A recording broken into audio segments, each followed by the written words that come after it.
Forspoken is an action RPG game, just got recently released. Hasn't been getting great reviews. People are paying in it for the primarily it seems like people don't care much for the protagonist. She's quippy. It's an isekai game where she's like a New Yorker who gets transported to another world, that kind of stuff.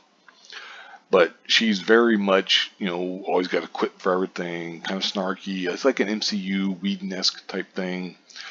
There's other problems with the game, of course, but because it's not just that.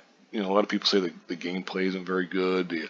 A lot of the publications weren't able to get review codes before the game's release, which is pretty much never a good sign. I hear on Metacritic, it's got a 68 Metascore on the PS5. User score is only a 4, which isn't very good. They also have it on PC, but they don't really have much of anything. Anyhow, the original God of War director David Scott Jaffe says widespread painting of Forspoken, driven by assholes who clearly don't like women, black people, or PlayStation. This is from boundingthecomics.com. Basically, they're talking about how he's trying to signal his virtue to fellow adherents of critical identity theory and everything. He's an idiot. Here's some about the game. I'll link this in the description box if you want to read it for yourself.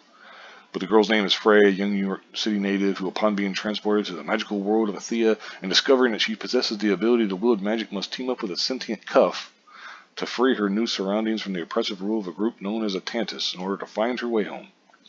It's got some big name people. I mean, it's penned by Gary Whitta from Rogue One, Amy Hennig from the Uncharted series, and it's got some big names and stuff. But some people don't care much for the graphics. I'm not a big critic of the graphics. It looks good to me. The unsatisfying combat in the MCU universe on several different steroids type of dialogue. I will actually play a little bit of this, and then you'll see what I'm talking about.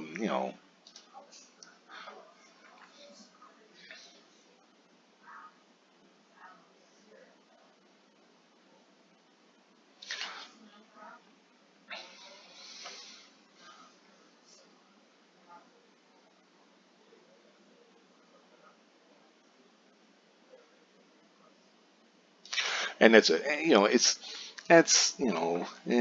I mean, I know a lot of people are really getting tired of every damn character like that.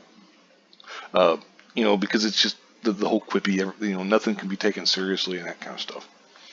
But anyway, Eric Kane from Forbes, he says it's not fun, it's not engaging, it looks terrible. So yeah, sorry to burst your bubble, but a 68 out of 100 Metacritic score feels too high for this game.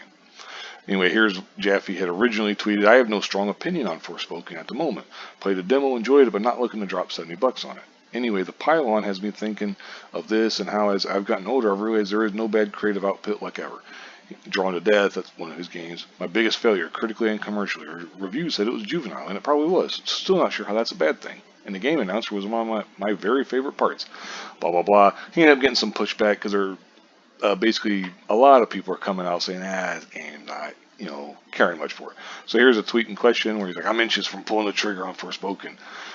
Part of it is the good stuff I'm hearing from people who are playing it, and the fact I did enjoy the demo. The other part is I want to buy it to spite the assholes who clearly don't like women, black people, or PlayStation. It's like, what the fuck? It's ridiculous. It's just stupid. And it says that he attempted to save face by backpedaling. To be clear, the tropes about black folks and Forspoken are shit. Plus, they were called out over a year ago and Square did nothing, which is their right, of course. But I'm talking about the players who were being dicks for no clear reason, so I assume it's racism plus console war plus misogyny. And it goes on. He's replying to somebody, learn to read human beings. It's like, I don't know what the fuck that means, but whatever. I said one of the reasons I'm buying Forspoken is to spite people for whom being racist, misogynist, console wars are motivating factors in slamming it. If someone plays it and hates it for other reasons they can articulate, fine by me, that's fair. Because they were replying to Bounding the Comics' Twitter and everything. It's, look, I think it's just stupid. But it just clearly illustrates the mindset of just some of these crazy people out there who, if you negatively if you have any negative feelings or you criticize something, it has to be because of racism or misogyny or whatever. It can't be because it's just not good. I mean, hell, look, we'll go back to the PS5, but there's places that are giving it 95. Most of these places you may or may not have heard of. Gaming Nexus at 95, 80. We got this covered. But then you start going down place ends. worth playing. Eurogamer Poland only gave it a 60. Hardcore Gamer gave it a 40. I mean, we start going right down. Now IGN Japan gave it an 80. Hey, PlayStation Lifestyle gave it an 80. It's hard to say. Most of these places I've never heard of. But hey, clearly they took the time to make reviews. Game Informer gave it a 75. IGN Italia, Mirror Station, it goes on and on. IGN Spain, 70. It starts going, and you could just go down. Structoid gave it a 70. You would think that these places would be fawning all over it. Some of the more SJW type places, because it's got a. Although I did hear that some people were complaining that that Freya girl isn't black enough, which another common thing that some of these leftists do, where it's never enough.